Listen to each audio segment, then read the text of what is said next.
check, check. How's the volume out there? We good? I can be very loud, so, you know, how are we doing out there? Excellent. Most excellent.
Good morning to those watching us online. Good morning to everyone here. For anyone here or online who may not know who I am, I'm Reverend Tony Lorenzen, the minister here at the Unitarian Universalist Church in Meriden, where we're near the Spiral Garden, and also at the Matador Unitarian Universalist Society in Woodbury. And all of us from both congregations welcome you here today, and we welcome you joining us online once again. Before we start the service, a few housekeeping items. Please do respect your social distancing, staying 6 feet away from folks. Please sit on the marked X's on the lawn. Please keep your masks on at all times. He says while he's talking without one, but I'm up here at the microphone well away from everybody. If you need to use the restroom, there are 3 restrooms. They are color-coded. One is red, and it's up there off the porch. One is blue, it's here at the basement doors, and one is yellow, which is around front at the main door. We have a little color-coded pass, and the only reason we're asking you to take a pass is so we know if anyone's in the building, we know you're supposed to be in there using the restroom, because the building's kind of off limits otherwise, okay? If people near the door have the pass, the bathroom's free. If the path isn't there with them, someone's using it at the moment, you can use another restroom or wait. We have 2 things for you this morning. As you came in, there was a full-page handout of the guidelines for these services, including some of the things I just mentioned. There was also a small piece of paper with the names and phone numbers of 6 United States senators that you can call even before you leave here today, right on your phone, to tell them that they should wait on nominating and approving a Supreme Court justice to replace Ruth Bader Ginsburg. So there's a way to take action right here, right now, this morning, while you're with us, as you leave, as you go home. We hope everyone is comfortable here today. After the service, if people want to hang out and gather in appropriately spaced circles of conversation, we invite you to do that. If people want to head off in groups of 2 or 3 or 4 to go find an outdoor cafe or someone's driveway to sit and have a coffee together outside at a safe distance, we encourage you to do that. We need each other's company, and that's why we're here. Should this service work well this morning, we're hoping to do them on a continuing basis outside until the weather gets too cold. So I hope you'll continue to join us if we go in that direction. With all of that said, being Unitarian Universalists, we begin our services by lighting the symbol of our faith tradition, which is the flaming chalice. I'm going to invite you to participate in the words of the chalice lighting with me. May this flame, invite us into fellowship. Inspire our spirit, and ignite in us a passion for economic, racial, and environmental justice. Amen. All right. I love when the congregation says amen. Let's do that again. And the congregation said amen. Amen. Excellent. And remember, amen is only a Hebrew word that means yes, I agree, or right on, or yeah, what you said. Okay? This morning, our service is going to be a little different because we don't have a lot of music and a lot of things interluding with us. So we're going to go right in this morning to a story of a bull who really liked to smell the roses, keep the Sabbath.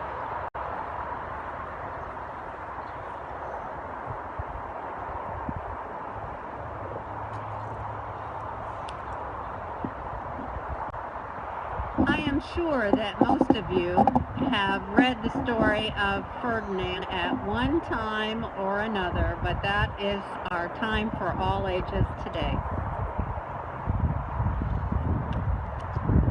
The book I got from the library had some additional drawing in it that could have been done by any one of us. Once upon a time in Spain, there was a little bull, and his name was Ferdinand. All the other bulls he lived with would run and jump and butt their heads together.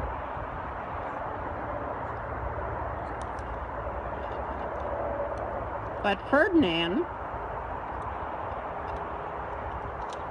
he liked to just sit quietly and smell the flowers.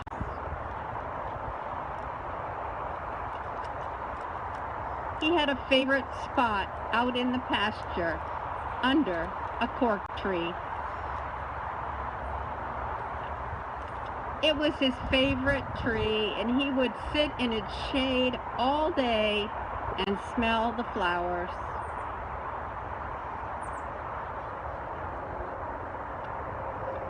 Sometimes his mother, who was a cow, would worry about him.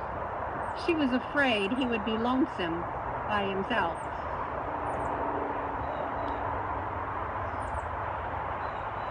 "Why don't you run and play with the other little bulls and skip and butt your head," she would say. But Ferdinand would shake his head. "I like it better here where I can just sit quietly and smell the flowers."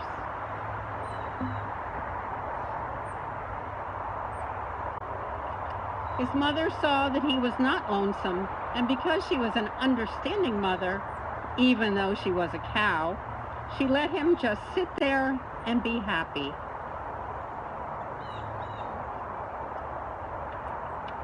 As the years went by, Frederick grew and grew until he was big and strong.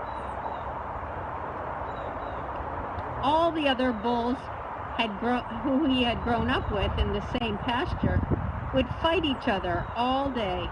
They would butt each other and stick each other with their horns. What they wanted most of all would be to be picked to fight at the bullfights in Madrid. But not Ferdinand. He still liked to sit quietly under the cork tree and smell the flowers. One day, 5 men came in very funny hats to pick the biggest, fastest, roughest bull to fight in the bullfights in Madrid.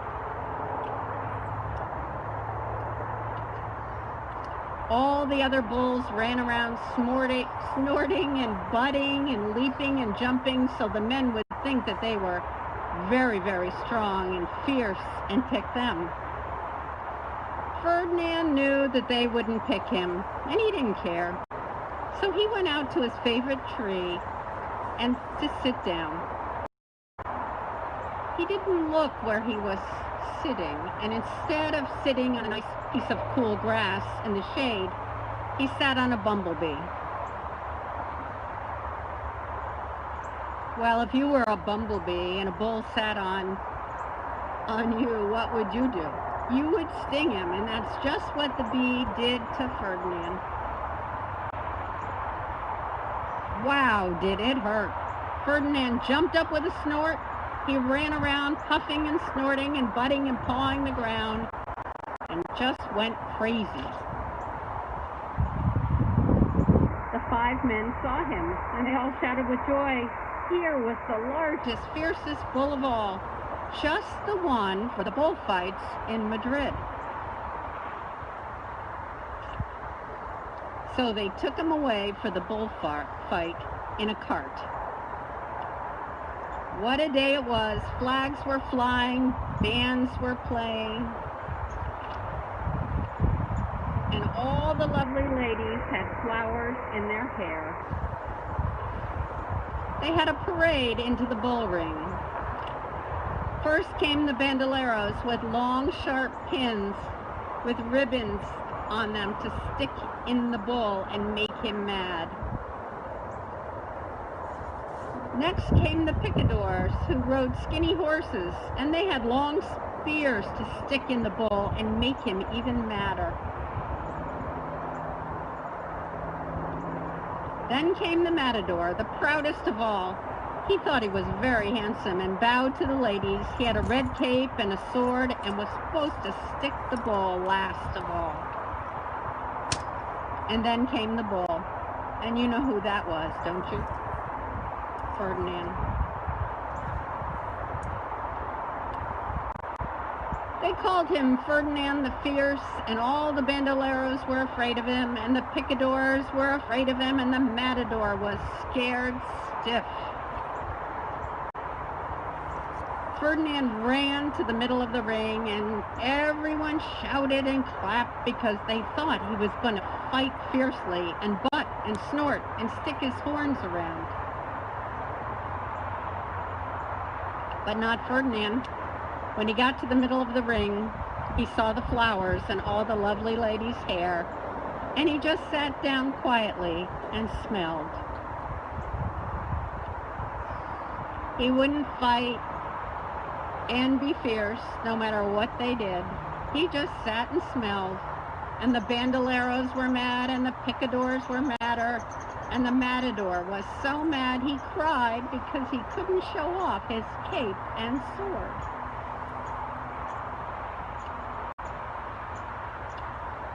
So they had to take Ferdinand back home. And for all I know, he's sitting there still under his favorite cork tree, smelling the flowers just quietly. He is very happy. The end.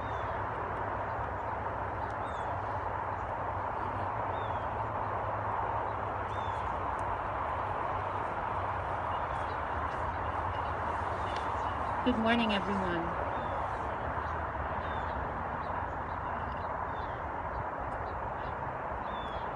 This is from Deuteronomy, chapter 5, verses 12 through 15.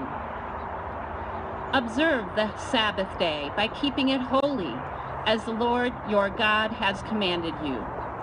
6 days you shall labor and do all your work, but the seventh day is a Sabbath to the Lord your God. On it you shall not do any work, neither you nor your son or daughter, nor your male or female servant, nor your ox, your donkey, or any of your animals, nor any foreigner residing in your towns, so that your male and female servants may rest as you do.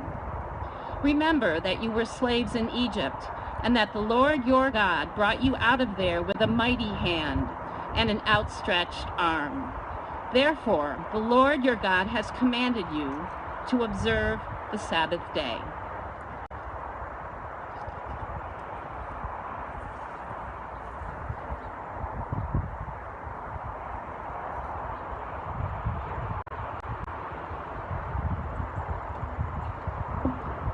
This is an excerpt from the book Pleasure Activism by Adrienne Marie Brown.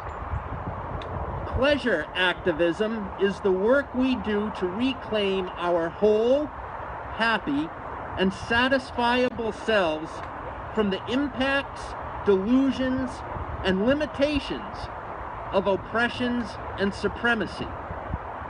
Pleasure activism asserts that we all need and deserve pleasure, and that our social structures must reflect this. Pleasure activists seek to understand and learn from the politics and power dynamics inside of everything that makes us feel good. This includes sex, fashion, humor, passion, work, connections, reading, cooking, eating, music, and the arts, and so much more. Ultimately, pleasure activism is learning to make justice and liberation the most pleasurable experiences we can have.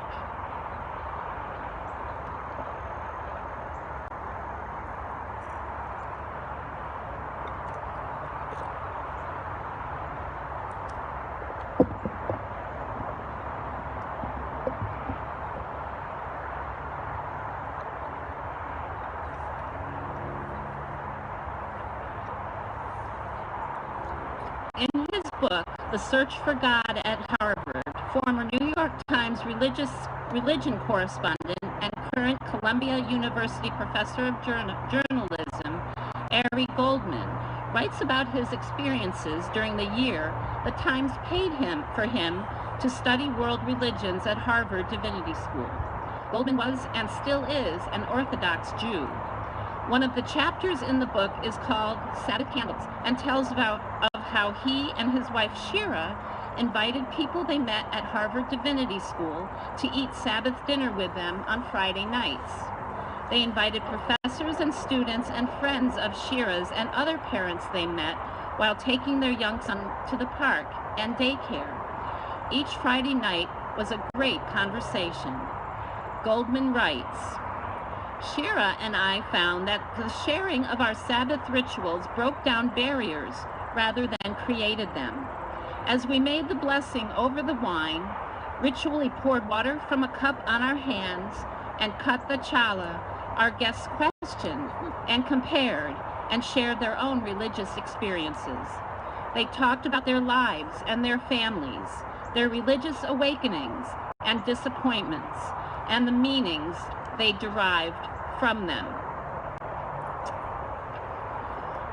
One week, as our friends Lisa and Jim were ready to leave, they asked us the question we got most often.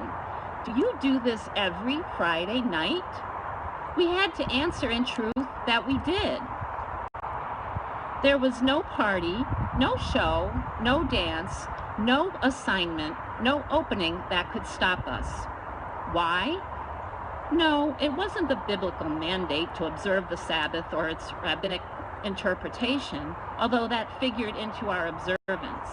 Our greatest motivation was also the most inexplicable. It was the magic that happened when Shira lit the candles.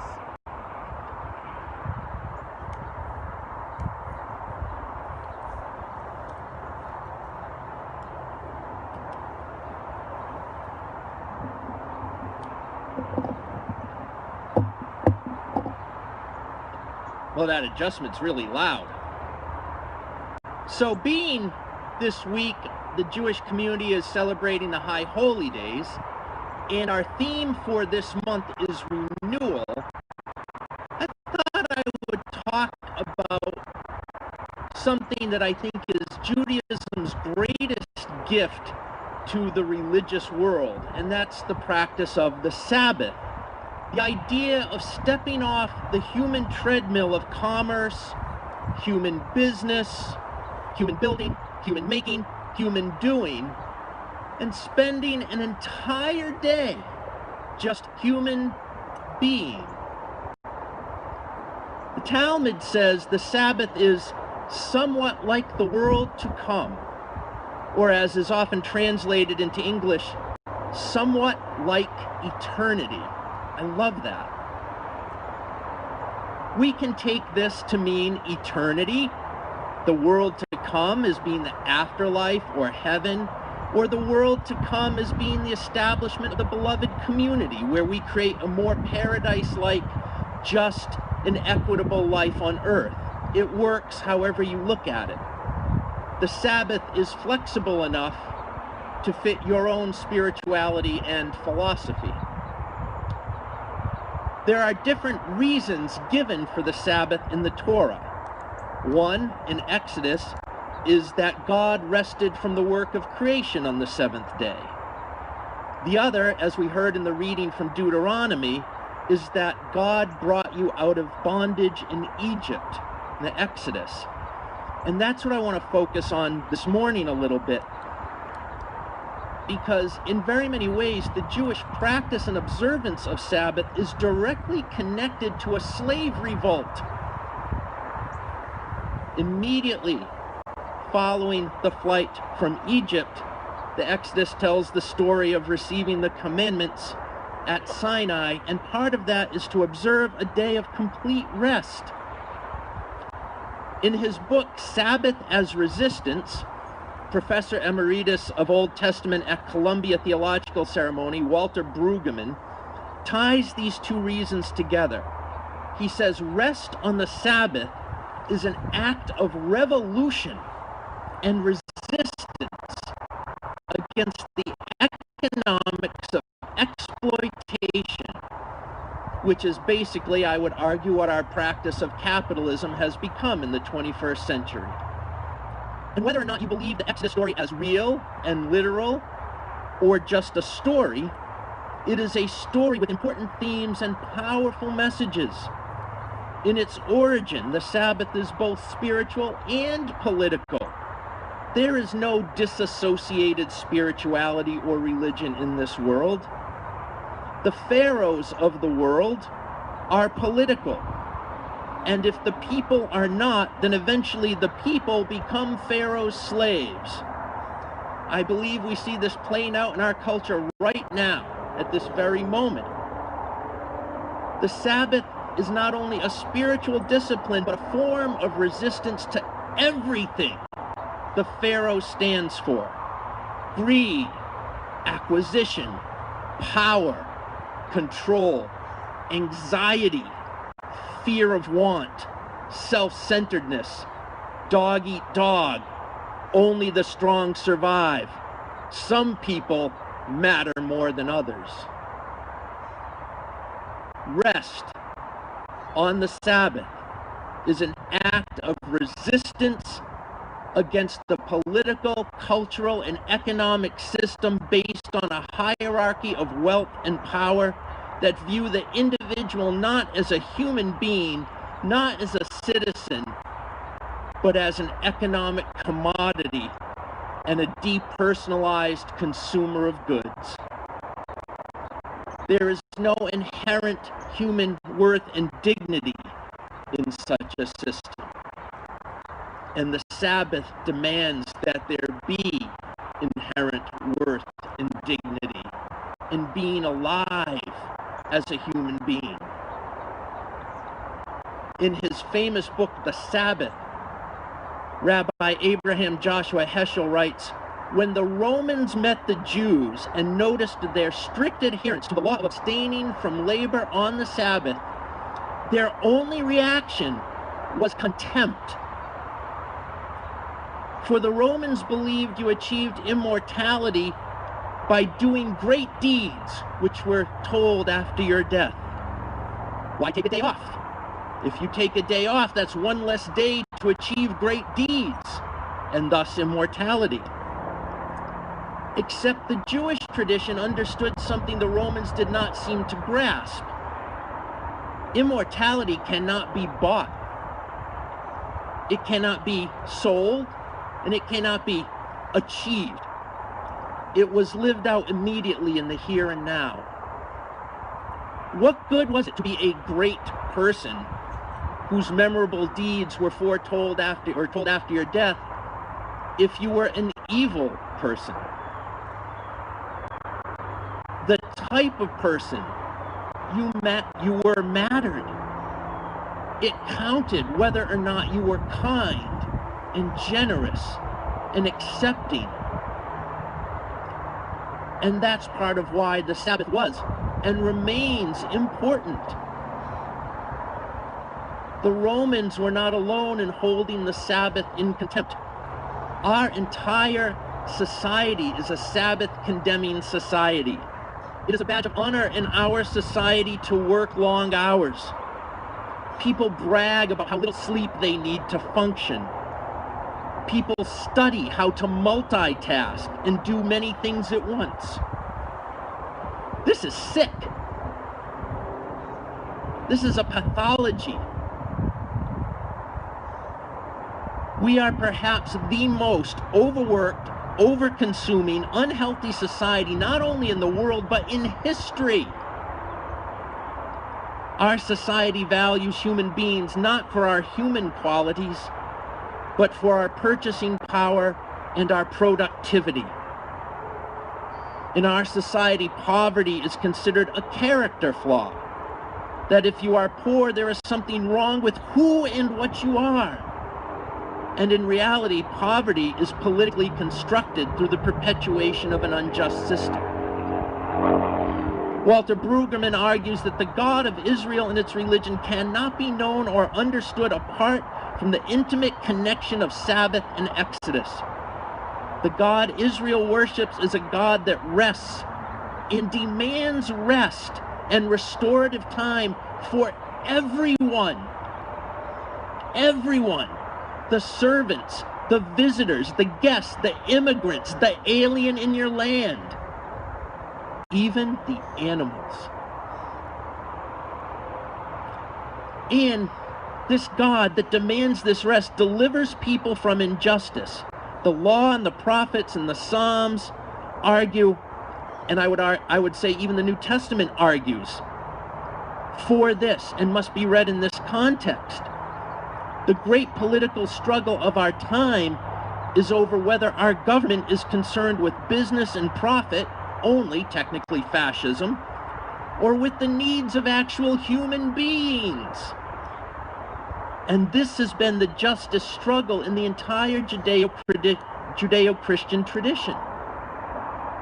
Brueggemann notes that the pharaoh, and all pharaohs then and now, are always anxious about losing power. See that right now, right? We got a pharaoh in Washington occupying the White House that is really afraid of not being the center of the universe at every moment of every day. The pharaohs are always anxious. There will not be enough power, money, control.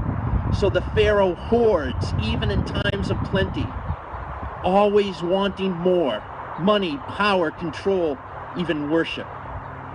The pharaohs of the world create such a state of anxiety that even we who are oppressed by them buy into their way of viewing the world. We must always have more. We must have more money, more security, more power, more control. Survival of the fittest. It's a dog-eat-dog world. And the thing perhaps we buy into most is the idol and cult of individualism. Sabbath, traditionally, is a time for family and friends and neighbors.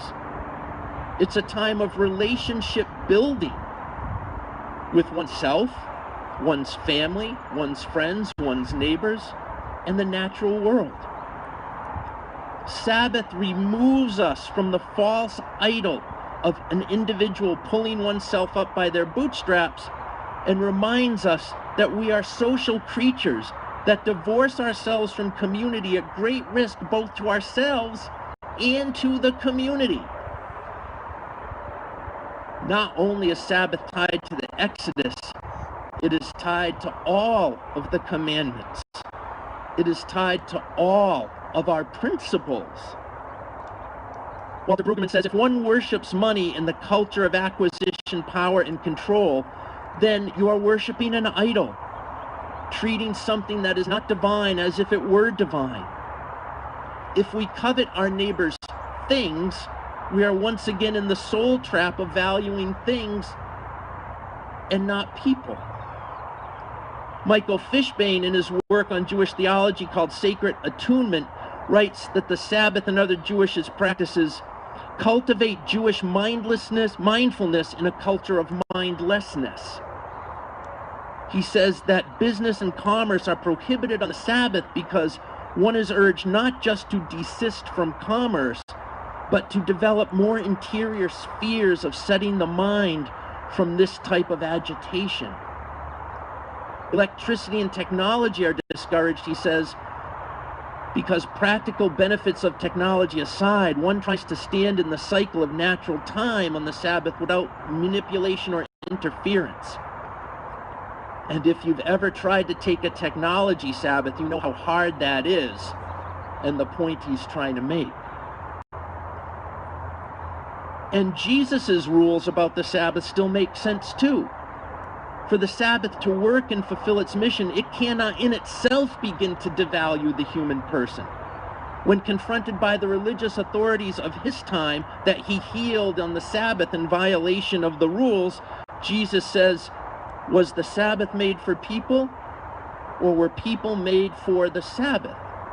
In other words, when our Sabbath rules themselves want to place us in bondage, that's not Sabbath. In order to achieve the practice of Sabbath, we must take on disciplines and practices in which we hold our own selves to account, because we reap both short and long-term benefits from them, not because it's a religious rule or because there is a commandment in an ancient text. For example, you're not going to go to hell if you don't come here to our service on Sunday, right? But if you don't attend regularly, neither will you reap much of the benefit of attending at all, which is just a truism and a reality. And Maybe even worse, the community is deprived of all they can be because of your absence. We need each other that intimately. And I think our gathering here today, our needing to, proves that. Sabbath cannot be anti-oppressive, tyranny-resisting observance that equalizes natives and foreigners, slaves and immigrants, and widows and orphans if it never really leaves behind the world of power, control, acquisition, production, and work. Now, you may be thinking, well, all of this is well and great, Reverend Tony, but I still live in the real pandemic world. What's the whole point? We've been brainwashed into thinking the world of individualism, business, profit, and consuming, the rat race, and anxiety, not enough hours in the day, is the real world. It is not the real world.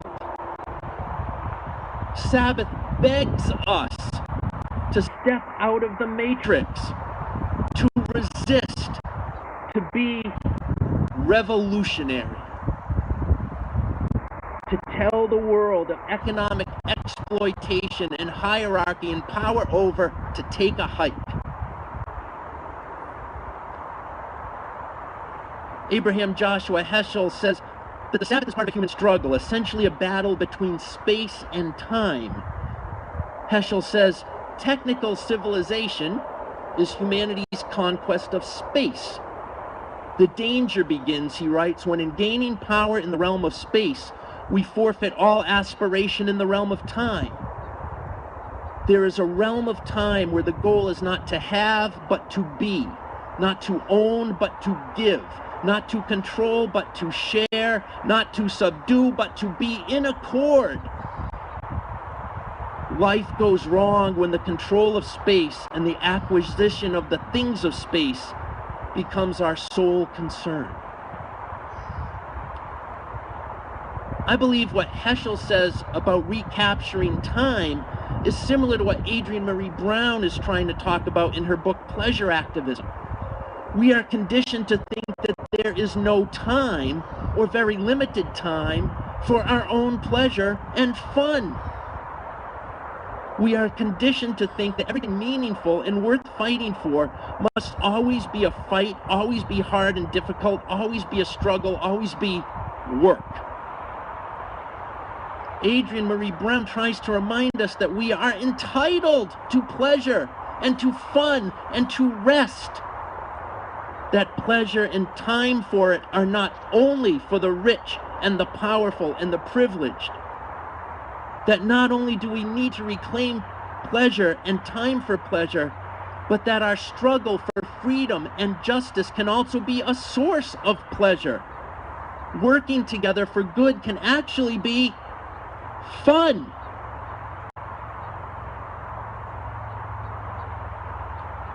Marching and protesting with friends, raising money for a good cause in a fun way. We do not abandon the struggle for justice by taking a break for fun. And there's no rule that says working for justice can't be a good time in and of itself. Now, I know all of us are feeling the effects of the anxiety in our culture, the politics, the pandemic. We're craving community and connection and being with each other. And some of us have really hit a wall. We may need to take turns having Sabbath. You can be devastated and unable to just do anything this week, and I'll get some stuff done and have some fun. Next week we'll switch. We may have to do that, but we're all entitled to that time. We need the rest. We need the fun. We have so much important work to do. We owe it to ourselves to make sure we have the rest we need to get it done. So how do we recapture time? How do we work in the concept of Sabbath to the practice of being Unitarian Universalist? What would it really look like for you in your own way to practice a Unitarian Universalist Sabbath? How do we set aside time to be a little more like the world to come, heaven on earth, beloved community? It takes a little planning. It must involve family and friends. Maybe you light a chalice to connect to your religious heritage. Needs to happen on a regular and continuing basis. Being a Unitarian Universalist means commitment. It doesn't mean throwing away religious commitment if it becomes inconvenient. Like any spiritual practice, Sabbath is not something you can just jump into and expect it to render result. You have to start small. A little daily Sabbath. A little regular time out to take 3 deep breaths, but at least 6 feet away from someone. Take 5 minutes of silence. A 10-minute walk at lunchtime every day. Light a chalice every day and recite something that you like from what we do at church. Weekly, join us for gatherings online or in person outside on Sunday morning. Don't schedule anything else till mid-afternoon. See what happens. It may need to be a different time each week you take Sabbath due to your schedule. Make sure once a week you have dinner somehow with family and friends. With no agenda, no planning, just eat and hang out and talk. Right now, I have a group of friends that I meet with virtually every Sunday for what we call Sunday dinner. We rotate around at people's houses, and we do it virtually every Sunday. And I've had to turn down a couple dinner invitations from the Edelsons because I already had that planned, and it's been hard for us to connect. But they're trying to do it too, right? We have to be with each other that way. It's what creates that bond between us that defeats everything we know is wrong and evil in our culture. Maybe monthly, join a group for unplugged activity. Belong to one of our small groups. Invite your neighbors to a potluck. Go for a walk in the woods. Maybe once a year, take a weekend of Sabbath. Go on a retreat, go to a conference, make a special plan with your friends or family or partner. Think of it. Have you ever spent time over coffee with a friend, had a family dinner, engaged in meditation, looked at a sunset, read a book, looked up at the stars, and time seemed to stop?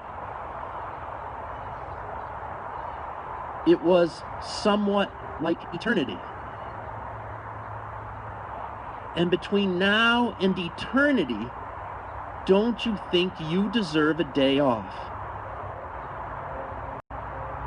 That is something we can create when we observe and create for ourselves a practice of Sabbath.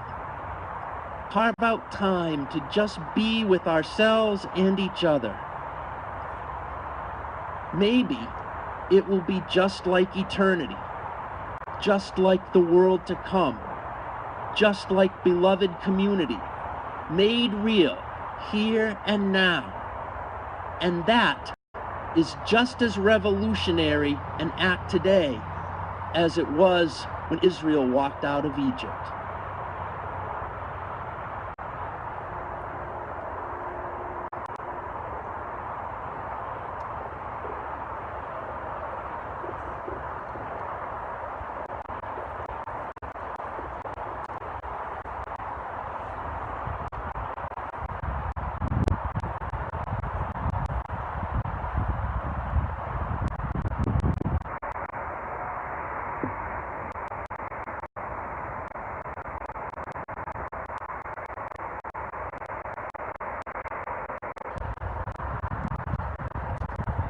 Let us pray.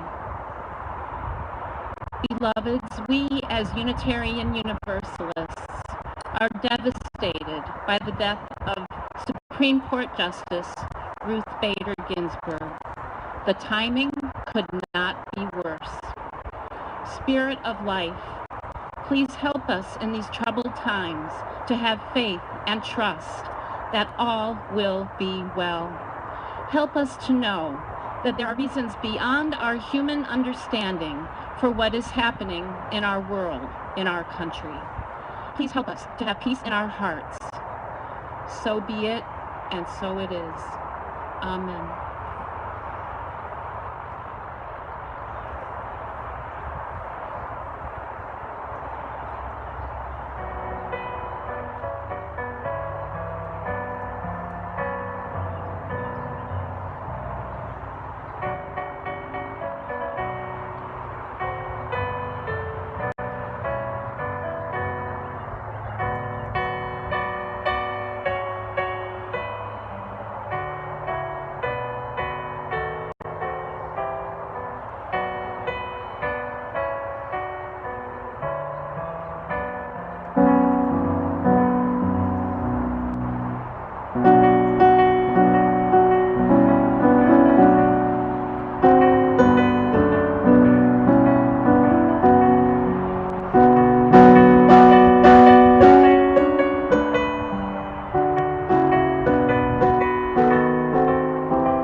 do not have candles out today, but I want to make sure we hear what's in your heart. So I know it may be a little difficult, but from where you are, raise your hand and offer what is in your heart. Your joys, your sorrows, your hopes, your celebrations. And we'll do our best to hear them and repeat them for everybody.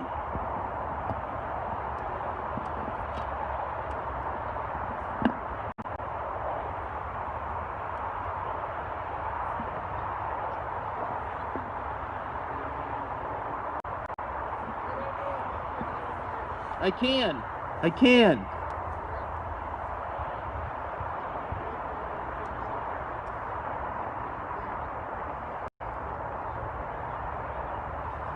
Birthdays for grandchildren. My son's birthday is next Sunday. I won't be with you. I'll be with my son. More birthdays. My babysits students. Mary's young sister is having surgery this week. Imagine elective surgery. Oh, cancerous. Okay, so we're really up in the energy for that one.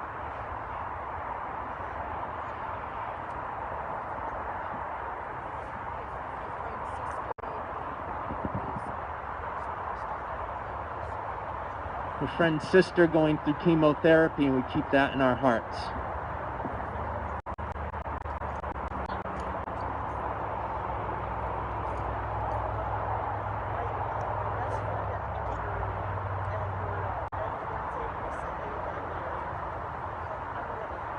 Oh, yeah, a marriage, one of his friends. We're really happy. Great to celebrate. What else?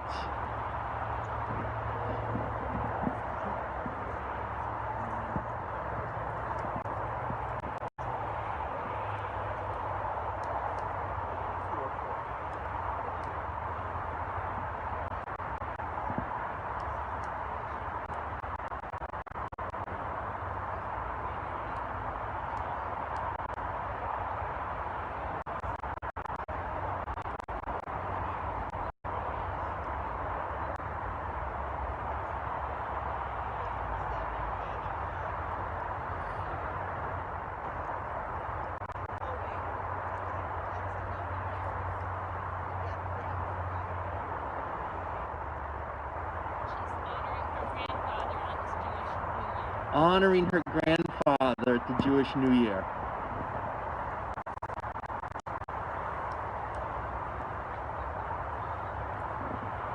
I'll honor a brother who has been a very special person.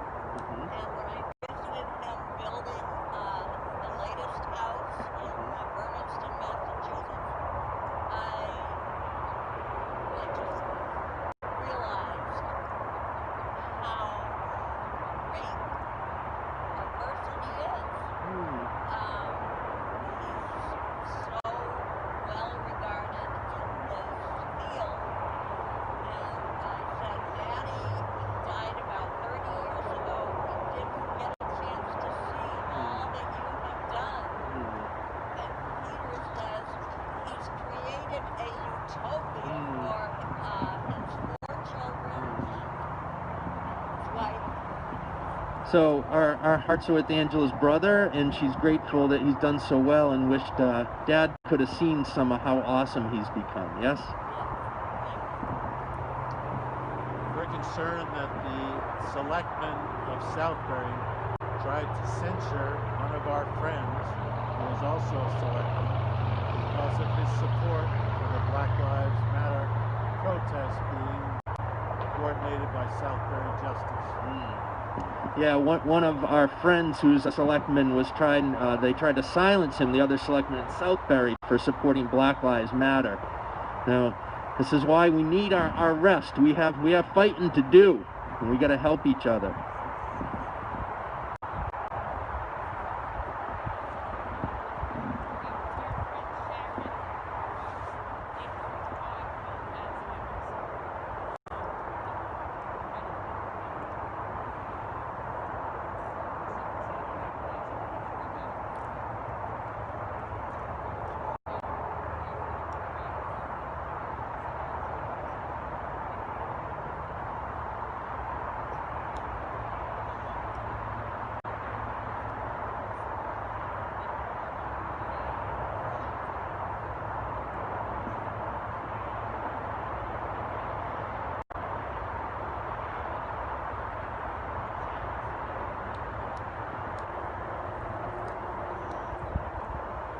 Nancy's friend Sharon Scully has developed early onset Alzheimer's at the age of 55, and Nancy is agreeing to become her conservator. Thank you. Anything else? Yes. Rosh Hashanah celebrates the birth of Adam. Not that I've heard of, but we can ask afterwards. Yes. Yes.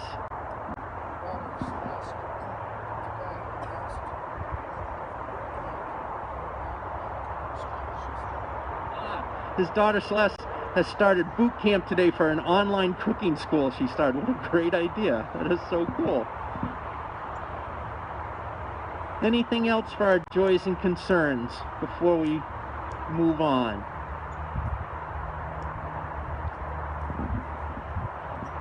Want to call everyone's attention to the hard reality that even though many people are facing difficult financial times, our need for financial support, especially to help our members and friends and the people in the community we work with, has never been greater than it is right now.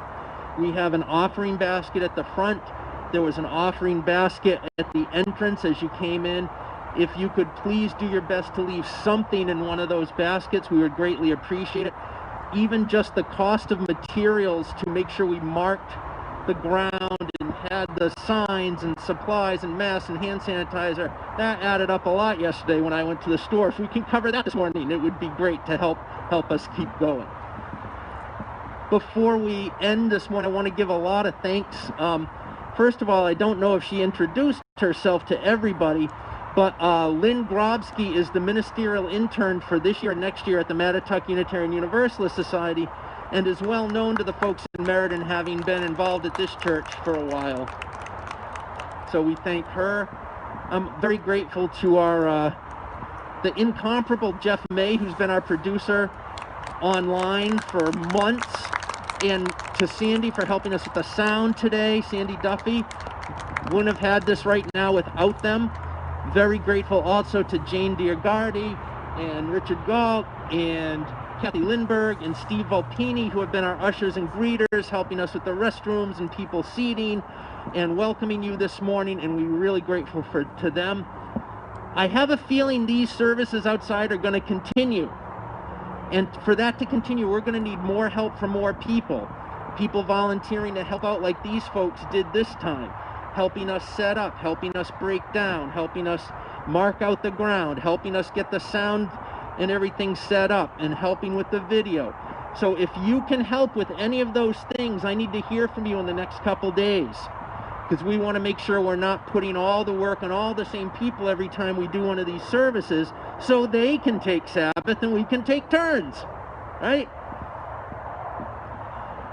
We want to say a lot of thanks to anybody who's joining us online, and that if there's anything you need our help and prayers or support for, please send a note in the chat or write to candles@UUMeriden.org.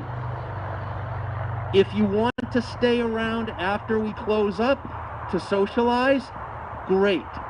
Please remember that it's not okay to just run into big clumps of people real close to each other. Pull your chairs around, sit with each other. Remember to be safe, right? Okay. So, our chalice has been blown out because we're outside, but that's okay, because as we close up, we always say we carry it with us in our heart anyway. So carry this chalice with you in your heart. Let that flame remind you that it is okay to have fun, okay to feel good, okay to rest. Let us know that you need that. That'll clue another of us that we got to step it up a little bit while you rest. And then when you're ready, let us know you're ready. And then one of us can take some Sabbath time. I have a feeling we're going to need to take turns in the struggle we're in. All right? But we can do this together. Let's take that with us as we depart today. Remain here peacefully. And when you go, go in peace. And know that I love you all, and you are dear and beloved to me. We'll see you next time.